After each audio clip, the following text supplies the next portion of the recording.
السلام علیکم ورحمۃ اللہ وبرکاتہ۔ تو میں رمشا بنت صابر آج آپ لوگوں کے لیے لے کر آئی ہوں رحمت عالم صلی اللہ علیہ وسلم کا پارٹ 2۔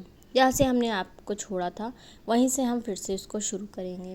تو ہم پہلے آپ کو بہت سی چیزوں کے بارے میں بتا چکے ہیں، جیسے کہ عرب کے ملک کے بارے میں بتا چکے ہیں، حجاز کے بارے میں بتا چکے ہیں، اور جو ہے مطلب پیغمبر کا سلسلہ کس طرح سے شروع ہوا یہ بھی ہم آپ کو بتا چکے ہیں، اور حضرت ابراہیم علیہ السلام کی نسل کے بارے میں بتا چکے ہیں۔ اب ہم شروع کرتے ہیں کعبہ سے، اور ہم آپ کو ایک چیز اور بتا دیں کہ آپ ویڈیوز کو بہت دھیان سے سنا کریں، کیونکہ ہم لاسٹ میں اب اس سے متعلق سوالات بھی پوچھیں گے تاکہ ہم جان سکیں اور کہ آپ لوگ سنتے ہیں کہ نہیں، اور آپ کے علم بھی بڑھے۔ چلیے آگے بڑھتے ہیں اور اس ویڈیو کو شروع کرتے ہیں۔ تو کعبہ حجاز کا ملک ان دنوں آباد نہیں تھا، مگر شام اور یمن کے ملک بہت آباد تھے۔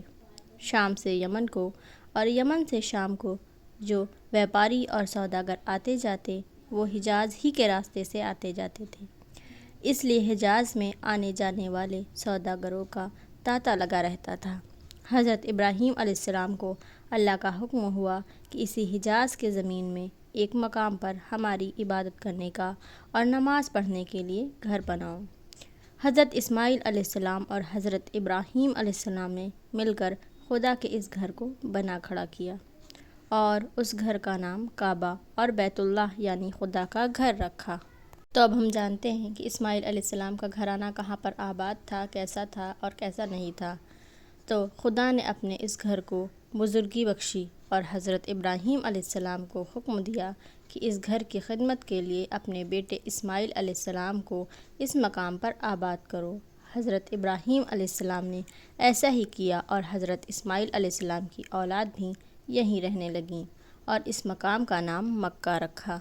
حضرت اسماعیل علیہ السلام کا گھرانہ اس شہر میں جس کا نام مکہ پڑا تھا آباد رہا، اور خدا کا پیغام بندوں کو سناتا رہا اور کعبہ میں خدا کی عبادت کرتا رہا۔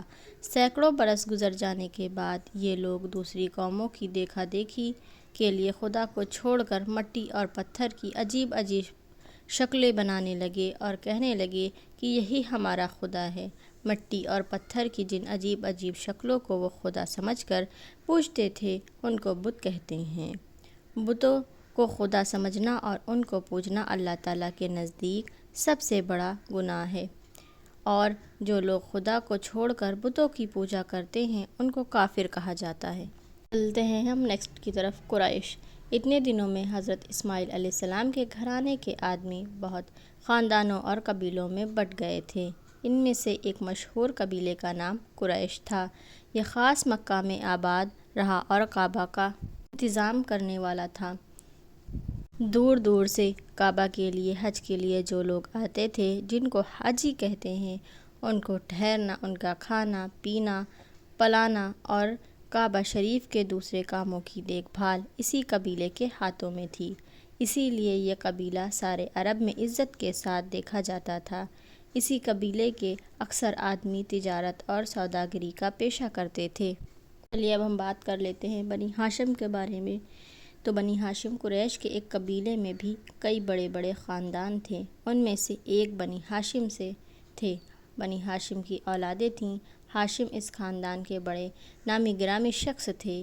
حاجیوں کو دل کھول کر کھلانا پلانا کرتے تھے اور ان کے لیے چمڑے کے حوضوں میں پانی بھرواتے تھے۔ ایک طرح سے مکہ کے امیر تھے۔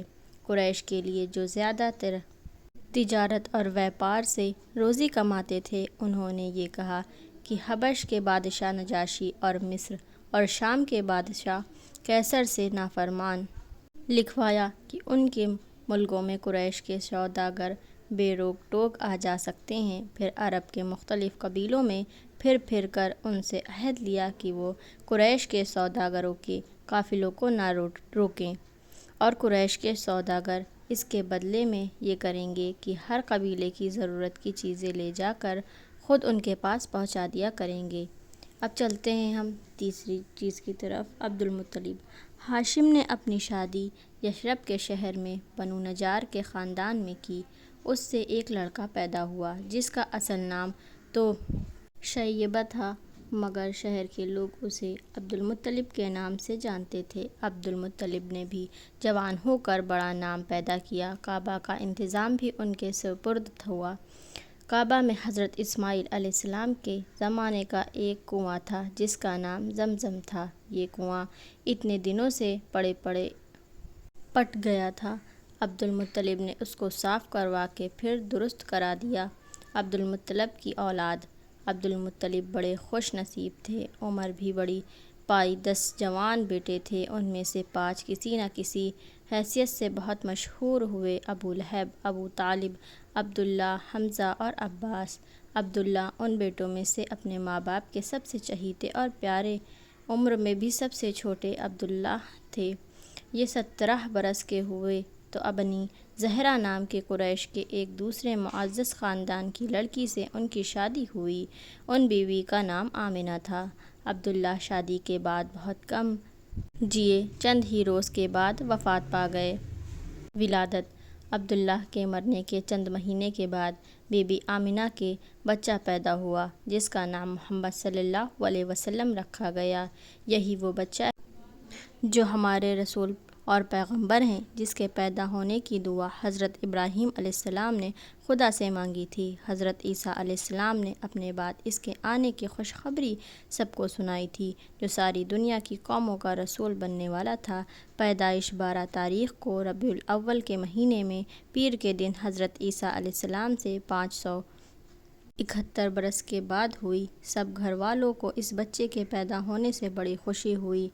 پرورش: سب سے پہلے ہمارے رسول محمد صلی اللہ علیہ وسلم کو ان کی ماں حضرت آمنہ نے دودھ پلایا۔ 2-3 دن کے بعد چچا ابو لہب کی ایک لونڈی صوبیہ نے آپ صلی اللہ علیہ وسلم کو دودھ پلایا۔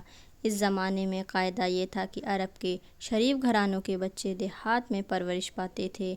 دیہات سے عورتیں آتیں اور شریفوں کے بچوں کو پالنے اور دودھ پلانے کے لیے اپنے ساتھ اپنے گھروں کو لے جاتیں۔ انہی عورتوں میں سے ایک، جن کا نام حلیمہ تھا اور جو حوازن کے قبیلے اور سعید کے خاندان سے تھیں، مکہ آئیں اور آپ صلی اللہ علیہ وسلم کو پرورش کے لیے قبیلے لے گئیں۔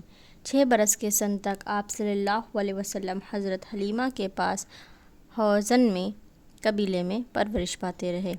حضرت حلیمہ کے پاس آپ صلی اللہ علیہ وسلم 6 برس کے ہو کر چلے تو آپ صلی اللہ علیہ وسلم کو آپ صلی اللہ علیہ وسلم کی ماں بی بی آمنہ نے اپنے پاس رکھ لیا۔ اوپر بڑھ سن چکے ہیں کہ آپ صلی اللہ علیہ وسلم کی پردادی یثرب کے رہنے والی اور نجاش کے خاندان سے تھیں۔ بی بی آمنہ کو لے کر کسی سبب سے مدینہ آئیں اور نجاش کے خاندان میں 1 مہینہ تک رہیں۔ بی بی آمنہ کی وفات: 1 مہینہ کے بعد جب یہاں سے واپس ہوئیں تو کچھ منزل چل کر بیمار ہو گئیں اور ابوا کے مکان پر پہنچ کر وفات پا گئیں اور یہیں دفن ہوئیں۔ کیسا افسوسناک موقع تھا! سفر کی حالت تھی، ساتھ ہی کوئی یار و مددگار نہ تھا۔ مونس نہ غم کسار ایک ماں وہ اس دنیا سے سدھار گئیں۔ بی بی آمنہ کے ساتھ ان کی وفادار لونڈی ام ایمن تھیں۔ وہ حضرت صلی اللہ علیہ وسلم کو اپنے ساتھ لے کر مکہ آئیں۔ آپ صلی اللہ علیہ وسلم عبد المطلب کی پرورش میں تو مکہ کے شہر آ کر آپ صلی اللہ علیہ وسلم کو آپ صلی اللہ علیہ وسلم کے دادا عبد المطلب کے سپرد کیا۔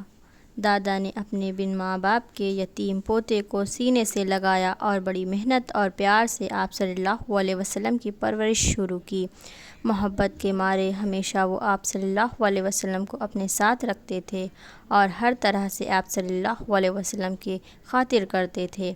عبد المطلب کی وفات: عبد المطلب اب بہت بوڑھے ہو چکے تھے، 82 برس کی عمر تھی۔ ان کو رہ رہ کر اپنے یتیم پوتے کا خیال آتا تھا کہ آخر اس کو اپنے سب سے ہونہار بیٹے ابو طالب کے سپرد کر کے وفات پائی اور مکہ کے قبرستان میں، جس کا نام بجون ہے، دفن ہوئے۔ ابو طالب کی پرورش میں چچا نے اپنے بھتیجے کو بڑے لاڈ اور پیار سے پالا، اپنے بچوں سے بڑھ کر ان کے آرام کا خیال کرتے اور ان کا ناز اٹھاتے۔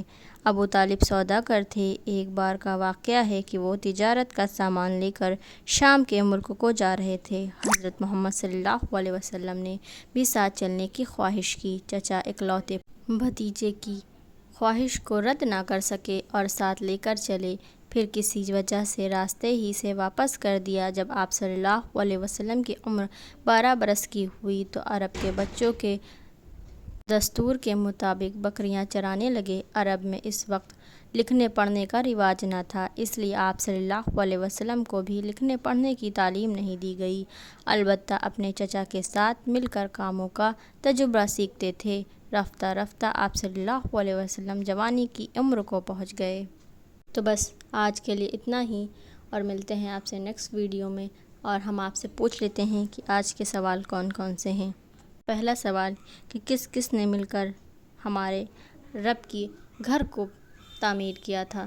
آج کا دوسرا سوال، جو پتھر کی مورتیاں بناتے تھے ان مورتیوں کو کیا کہا جاتا تھا۔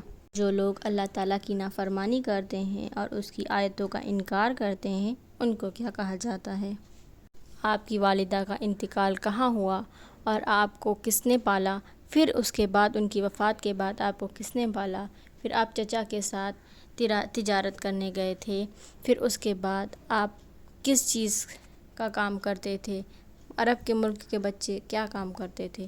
تو ملتے ہیں نیکسٹ ویڈیو میں، تب تک آپ دھیان سے اس ویڈیو کو سنیں اور ہم نے جو سوال پوچھے ہیں ان کے جوابات ڈھونڈ کر ہمیں دیں۔ تو ملتے ہیں نیکسٹ ویڈیو میں، تب تک کے لیے اللہ حافظ۔